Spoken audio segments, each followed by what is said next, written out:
Kalau kuasa Allah.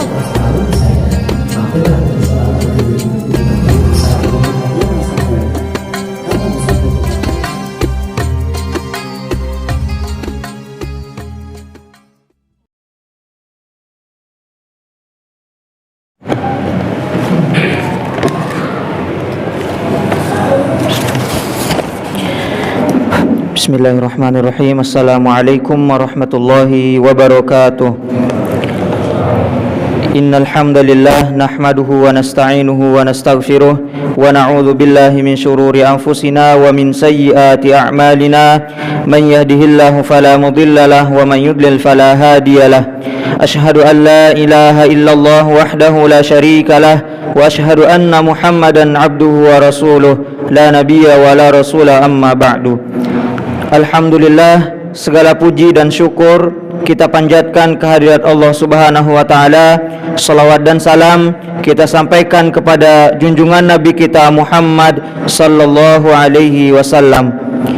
Hadirin jamaah salat Jumat yang dirahmati Allah Subhanahu wa taala, sebelumnya kami mohon dengan hormat kepada para jamaah untuk dapat merapikan dan meluruskan serta mengisi shaf yang masih kosong. Juga kepada jamaah yang membawa HP, kami mohon untuk dinonaktifkan terlebih dahulu. Terima kasih.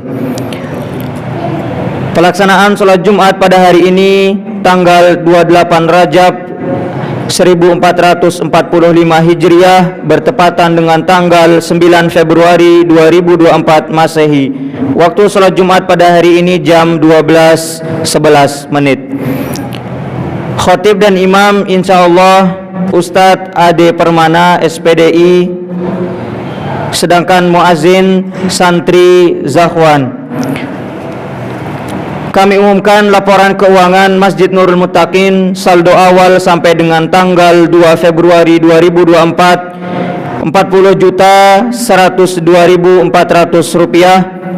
Kami umumkan laporan penerimaan tromol Jumat 630.000 rupiah dan penerimaan kotak amal operasional masjid 112.000 rupiah.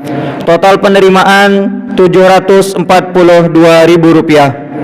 Kemudian laporan pengeluaran kegiatan masjid 1.350.000 rupiah.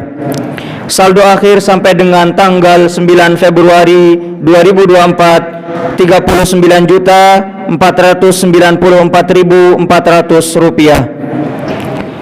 Kemudian kami umumkan insyaallah pada hari Sabtu besok akan ada ta'lim yang akan diisi oleh Ustadz Farid Nu'man Hasan SSM Kom'i dengan tema Islam dan Kepemimpinan. Kemudian pada hari Ahadnya ba'da subuh akan diisi oleh Ustadz Sigit Abdullah dengan tema Hayatan Thayyibah.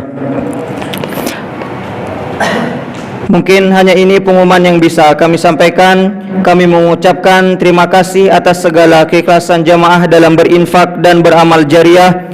Kami mengucapkan terima kasih teriring doa, semoga Allah Subhanahu wa taala membalasnya dengan pahala berlipat ganda. Amin amin ya rabbal alamin. Wabillahi taufiq wal hidayah. Wassalamualaikum warahmatullahi wabarakatuh.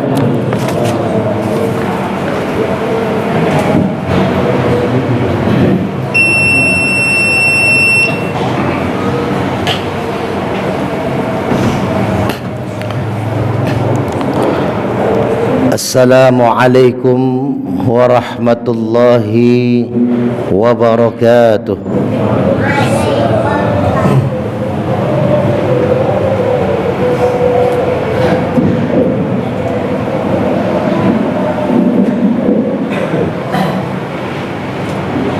Allahu Akbar, Allahu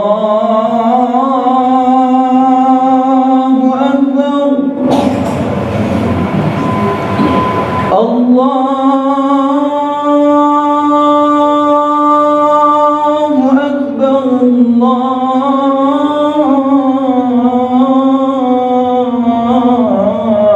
Allahu Akbar.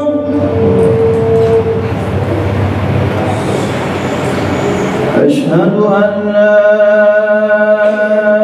ilaha illallah.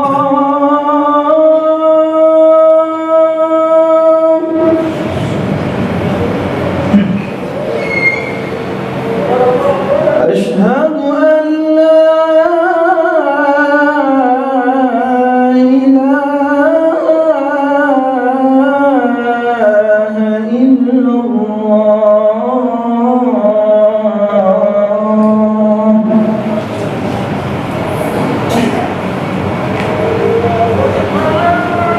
أشهد أن محمدًا رسول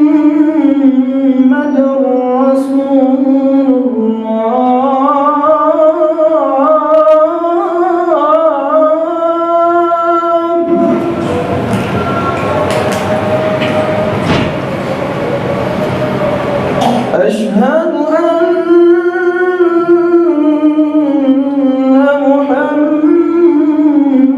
محمدًا رسول الله.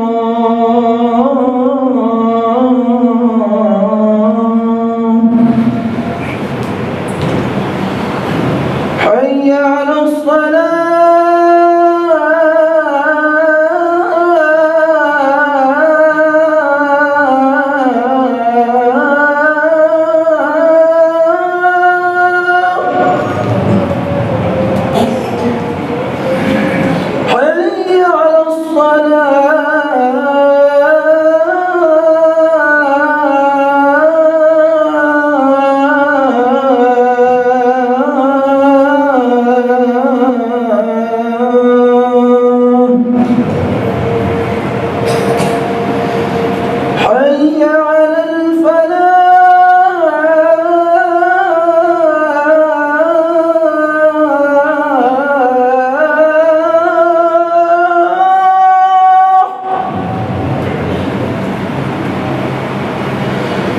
حي على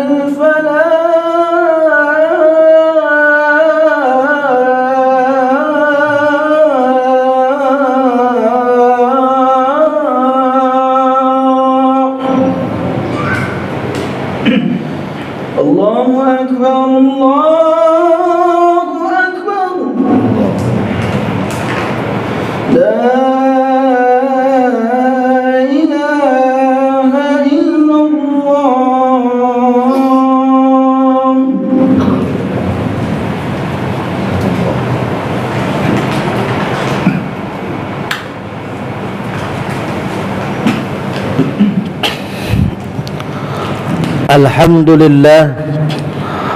الحمد لله الذي قد أعطانا نعمة كثيرة وكبيرة لنا، وهي نعمة الإيمان والإسلام. أشهد أن لا إله إلا الله وحده لا شريك له، وأشهد أن محمدا عبده ورسوله لا نبي بعده. اللهم صل على سيدنا محمد وعلى آل سيدنا محمد كما صليت على إبراهيم وعلى آل إبراهيم في العالمين إنك حميد مجيد. فيا أيها الحاضرون، أوصيكم ونفسي بتقوى الله فقد فاز المتقون. وقال تعالى في كتابه الكريم: أعوذ بالله من الشيطان الرجيم، بسم الله الرحمن الرحيم. يا أيها الذين آمنوا اتقوا الله حق تقاته فلا تموتن إلا وأنتم مسلمون. وقال أيضا: كنتم خير أمة أخرجت للناس تأمرون بالمعروف وتنهون عن المنكر وتؤمنون بالله. Sadaqallahul azim. Hadirin sidang Jumat rahimakumullah. Puji dan syukur mari sama-sama kita panjatkan pada Allah Subhanahu wa taala. Di akhir Rajab ini, tanggal 28 Rajab, yang mana berarti 1 bulan lagi kita akan memasuki namanya bulan mulia Ramadan. Maka hadirnya kita di masjid yang kita cintai ini, Masjid Nurul Muttaqin ini, karena Allah memberikan 2 nikmat besar kepada kita, yaitu nikmat iman dan nikmat sehat. Karena ada saudara kita yang hari ini imannya bagus, imannya sehat, tapi kondisi fisiknya sedang sakit, maka tidak bisa hadir melaksanakan ibadah sholat Jumat pada kesempatan kali ini. Dan ada pula saudara kita yang fisiknya sehat, fisiknya kuat, tapi imannya sedang sakit, tidak bisa hadir juga untuk melaksanakan ibadah sholat Jumat di hari yang mulia, di bulan Rajab ini. Maka kita bersyukur kepada Allah dengan hadirnya kita di sini untuk melaksanakan ibadah sholat Jumat. Berarti Allah berikan dua nikmat sehat kepada kita, yaitu sehat iman dan sehat fisik. Mudah-mudahan ibadah kita diterima oleh Allah Subhanahu wa ta'ala. Amin ya Allah ya Rabbal alamin. Salawat dan salam semoga senantiasa tercurah kepada pemimpin alam Nabi besar Muhammad sallallahu alaihi wasallam, kepada keluarganya, para sahabatnya, dan mudah-mudahan kita yang hadir beserta keluarga kita kelak mendapatkan syafaatul uzma di yaumil akhir nanti. Amin amin ya Allah ya Rabbal alamin. Hadirin sidang Jumat rahimakumullah. Khatib berwasiat, mari sama-sama kita tingkatkan takwa kita kepada Allah dengan imtisalu awamirihi wajtinabu nawahi. Kita berusaha terus melaksanakan, terus menguatkan ibadah kita kepada Allah dan menjauhi segala macam yang dilarang oleh Allah Subhanahu wa ta'ala. Hadirin sedang Jumat rahimakumullah. Bulan Rajab tinggal beberapa hari lagi meninggalkan kita, tapi renungan buat kita adalah apa yang ditinggalkan oleh Rasulullah kepada kita umatnya tentang mengistimewakan bulan atau mengistimewakan peristiwa Isra dan Mi'raj. Hadirin yang dirahmati Allah, pada kesempatan Jumat ini khatib ingin kita sama-sama merenung surat Ali Imran ayat 110, yang surat ini ada amat sangat berkaitan dengan bagaimana fungsi solat bisa menjadi tolak ukur ibadah-ibadah kita yang lain. Awwalu ma yuhasabu fihi al-'abdu as-shalah. Pertama kali dihisab amal perbuatan kita adalah solat kitanya. Idza saluhat amalu kulluh. Kalau solatnya baik, amal ibadah yang lain insya Allah akan menjadi baik.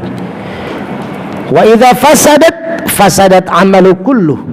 Tapi kalau solatnya buruk, solatnya tidak baik, maka jangan harap ibadah kita yang lain akan bisa menjadi baik. Salat itu memang betul, inna salata tanha 'anil fahsya'i wal munkar. Salat bisa mencegah perbuatan keji dan munkar. Tapi mungkin masih sering kita tengok orang-orang yang salatnya rajin ke masjid, orang-orang yang terdepan ketika salat di masjid. Bahkan ada sahabat dekatnya Rasulullah sallallahu alaihi wasallam salat bersama Rasul, salat di samping Rasul, tapi dia dikategorikan orang-orang munafik, orang-orang yang salatnya hanya untuk mendapat perhatian orang, pujian orang. Maka salat yang didirikan bukan hanya dikerjakan, inilah yang akan menjadikan salat kita tanha 'anil fahsya'i wal munkar. Salat perintahnya dalam Al-Quran bukan if'alis salat, bukan kerjakan salat, bukan hanya mengerjakan, tapi aqimis salat, dirikan salat. Apa bedanya mendirikan dan mengerjakan? Kalau mengerjakan ada semacam rasa kewajiban dalam diri kita, ada semacam paksaan di dalam diri kita untuk melakukan sesuatu hal itu, karena merasa diwajibkan untuk dilaksanakan. Ketika dia berwudu, wudunya tergesa-gesa. Ketika dia bertakbir, takbirnya kemana-mana. Ketika dia sujud, dia bukan mencapai titik ketawaduan menghadap Allah Subhanahu wa ta'ala. Kenapa? Karena solatnya merasa dipaksa, karena solatnya merasa ini hanya sekedar mengerjakan. Tapi kalau aqimis sholat, solat didirikan, maka dia lakukan solat dengan mengharap ridho Allah. Inna salati wa nusuki wa mahyaya wa mamati lillahi rabbil alamin. Selesai solat, amalan solat dipakai di luar solat. Solat mengajarkan takbir, maka di luar solat dia mengagungkan Allah, membesarkan Allah, bukan membesarkan harta, bukan membesarkan pangkat dan jabatan. Ketika seseorang sudah ada di titik keikhlasan untuk beribadah kepada Allah, maka tidak ada yang dicari kecuali mardatillah, ridhonya Allah subhanahu wa ta'ala. Itulah perbedaan mengerjakan dan mendirikan. Maka Allah pun pernah menyindir dalam surat Al-Anfal, wa ma kana salatuhum indal baiti illa muka'a wa tasdiyah. Kata Allah, wa ma kana salatuhum, mereka enggak salat walaupun di depan Ka'bah, kata Allah. Bayangkan, salat di depan Ka'bah, jangan salat, doa kita aja mustajabah, apalagi salat kita di depan Ka'bah. Tapi kata Allah, salatnya tidak diterima.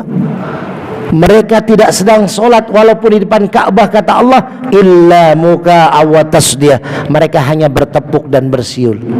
Bagi Allah, mereka itu hanya bertepuk, hanya menggerakkan badannya untuk melakukan solat.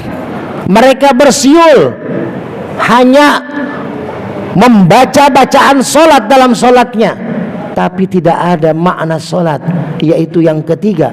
Makanya inna sholata tanha 'anil fahsya'i wal munkar. Sesungguhnya salat bisa mencegah perbuatan keji munkar kalau ujung ayatnya kita baca, kalau ujung ayatnya kita pakai apa? Wala dzikrullahi akbar, dan ingat kepada Allah itu yang lebih besar. Jadi syarat sempurnanya salat adalah 3 hal. Pertama, qaulun, qauli, bacaannya baik, bacaannya khusyuk, bacaannya sempurna, makharijul hurufnya baik. Lalu setelah itu fi'liyun, gerakannya juga baik, tumakninahnya dijaga, tidak terburu-buru. Ada seorang sahabat sholat sampai disuruh oleh Rasul mengulang 3 kali. Rasul sedang ada di pojokan masjid, sedang berzikir, ada sahabat datang, lalu sholat 2 rakaat. Selesai sholat menghadap Rasul, salaman, lalu Rasul mengatakan sallu, sholat lagi sampai 3 kali. Karena begitu pengaruhnya sholat terhadap amalan kita yang lain. Maka kalau ada orang sholat, rajin sholat ke masjid, tapi kok maksiatnya masih tinggi, mungkin sholatnya hanya sekedar dikerjakan, belum didirikan.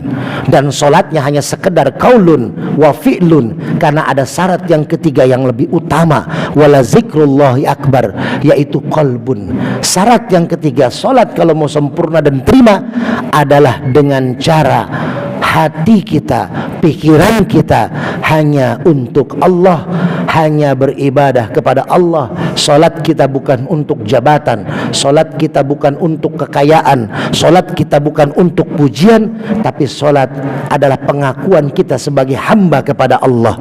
Wa ma khalaqtul jinna wal insa illa liya'budun. Hadirin yang dirahmati Allah, lalu apa kaitannya dengan surat Ali Imran ayat 110 yang saya baca di awal? Kuntum khaira ummah, kamu adalah sebaik-baiknya umat. Kata Allah, kalau kita pengen dianggap umat terbaik, maka ada syaratnya. Rasul sudah diakui hamba terbaik oleh Allah, maka ayatnya ketika peristiwa Isra dan Mi'raj, subhanalladzi asra bi'abdihi, bukan bi Muhammadin. Asal katanya subhanallahilladzi, maha suci Allah, asra, yang telah menjalankan, bi'abdihi, hambanya, bukan bi Muhammadin. Harusnya bi Muhammadin, karena Nabi Muhammad yang diberangkatkan Isra dan Mi'raj. tapi Allah menggunakan kalimat hamba. Ternyata ketika kita sudah dipanggil hamba, sudah diaku hamba, itu titik tertinggi dalam penilaian Allah terhadap kita. Kalau kita mau seperti Nabi Muhammad SAW, paling tidak kita menjadi umat terbaik. Kalau hamba ini kedekatan batinnya sudah semakin dekat kepada Sang Khalik. Umat terbaik syaratnya pertama apa? Ukhrijat linnas, keluar. Dakwah keluar. Kebetulan saya sebagai ketua bidang dakwah, ulama dan aktivis Islam Kota Depok. Kemarin kita dengan para ulama sekota Depok membuat pengukuhan rakerda. Untuk apa? Untuk ukhrijat linnas. Kita ajak manusia. Di Depok ada 1.600 lebih masjid. Maka banyak masjid-masjid yang perlu kita kuatkan, yang perlu kita bantu. Bukan hanya permasalahan ibadah, tapi bagaimana kebutuhan dakwah di dalam masjid. Insya Allah Forum Ulama Kota Depok, saya sebagai ketua bidang dakwah, ketua Cimanggis, akan menguatkan masjid-masjid yang ada di Kota Depok. Agar apa? Ibadah kita di masjid bukan hanya sekedar sholat, tapi kita mengkaji diri apa tujuan sholat kita. Karena kita sholat tiap saat, tiap hari, tapi jangan sampai kita dikategorikan dalam surat Al-Anfal sebagai orang yang tidak melakukan sholat walaupun kita sholat di depan Ka'bah. Ukhrijat, keluar, berdakwah linnas, kepada manusia. Ta'muruna bil ma'ruf wa tanhauna 'anil munkar. Ajak kebaikan, cegah kemunkaran. Maka kalau itu kita lakukan, kita akan dapat hadiah dari Allah. Pertama, mendapat umat terbaik, dan yang kedua di ujung ayatnya, wa tu'minuna billah, dan iman kita akan semakin dikokohkan oleh Allah, akan semakin dikuatkan oleh Allah.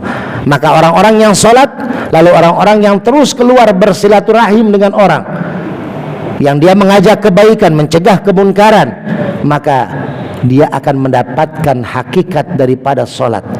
Bagaimana sholat itu juga tujuannya adalah untuk amal ma'ruf nahi munkar, untuk mengajak kepada orang baik dan mencegah kepada orang untuk berbuat kemungkaran. Hadirin yang dirahmati Allah, maka kesimpulan di Jumat kali ini, khatib ingin mengingatkan kepada kita semua. Pertama, sholat adalah tiang agama. Sholat adalah dasar kita untuk menghadap kepada Allah nantinya. Sholat adalah pembuktian penghambaan kita kepada Allah. Maka perbaiki sholat kita, terus gali ilmu tentang sholat. Kita rajin umroh tiap tahun, kita sering bantu majelis taklim, bantu masjid, bantu yayasan yatim piatu, kita sering sumbang Palestina, karena memang saudara-saudara kita di sana lagi butuh bantuan kita. Tapi sholat kita tidak diperbaiki, maka sia-sia apa yang kita lakukan. Karena ibadah ada dua. Pertama, ibadah kita kepada Allah, dan ibadah kita kepada makhluk.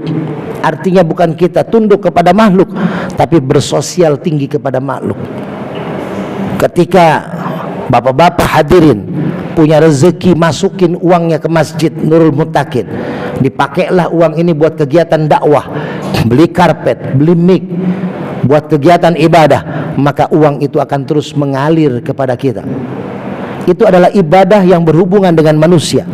Maka sodakoh terbagi dua, ada sodakoh sabitah, ada sodakoh jariyah. Sodakoh sabitah seperti nanti bapak-bapak setelah Jumatan mungkin ada yang dapat nasi kotak Jumat berkah, maka yang memberikan nasi kotak itu akan mendapat sodakoh sabitah, pahala sodakoh yang terputus. Ketika dia memberikan makanan, lalu makanan itu dimakan oleh orang-orang yang sholat Jumat, maka dia mendapatkan pahala. Selesai makanan itu habis, selesai. Tapi kalau sodakoh jariyah, ini adalah sodakohnya orang-orang yang cerdas. Ketika dia menitipkan uangnya ke Masjid Nurul Muttaqin, ke kas DKM Nurul Muttaqin, lalu dipakai buat kegiatan kajian, lalu dipakailah buat santri-santri tahfidz Quran, lalu dipakailah untuk memperbaiki AC, lalu dipakailah untuk kegiatan ibadah yang lainnya, maka selagi barang itu dipakai, maka terus mengalir pahala kita, karena uang sudah kita titipkan jariah kita ke masjid ini. Bahkan sampai kita meninggal dunia masuk ke liang lahat, itu pahala jariah kita akan terus mengalir masuk ke dalam kuburan tempat kita terakhir berpulang kepada Allah Subhanahu wa ta'ala. Maka hadirin, pertama perbaiki sholat, yang kedua kuatkan investasi akhirat kita dengan perbanyak tabungan kita melalui masjid, khususon Masjid Nurul Mutakin, tempat kita ibadah dan tempat kita tinggal di sekitaran masjid ini. Mudah-mudahan kita semua tercatat termaktub sebagai hamba Allah yang selalu bersyukur atas nikmat yang telah Allah beri, dan yang kedua selalu menjaga dari apa yang sudah Allah beri. A'udzubillahi minasyaitonirrajim. Bismillahirrahmanirrahim.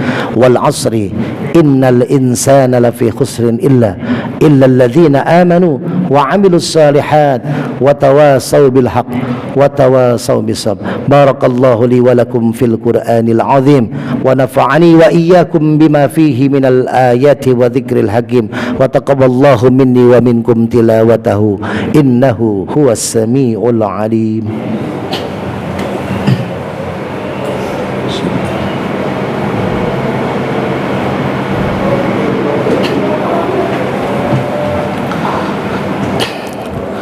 Alhamdulillah, nahmaduhu wa nasta'inuhu wa nastaghfiruh wa na'udzu billahi min sururi anfusina wa min sayyiati a'malina.